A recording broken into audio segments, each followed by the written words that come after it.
Welcome. In order to answer part A of this question, you've got to tackle part B first, and that is, what is it that you are seeing in this picture?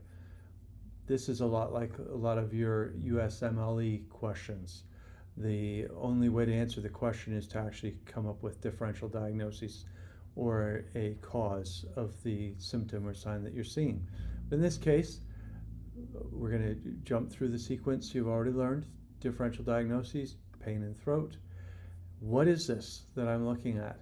Well, let's just take a look at the information card for streptococcal sore throat, and you can see it's exudate on tonsils.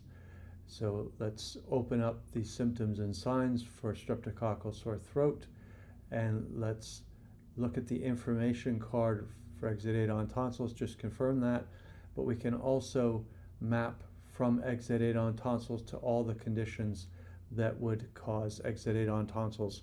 Now choose your second differential diagnosis. You've got your first, streptococcal sore throat.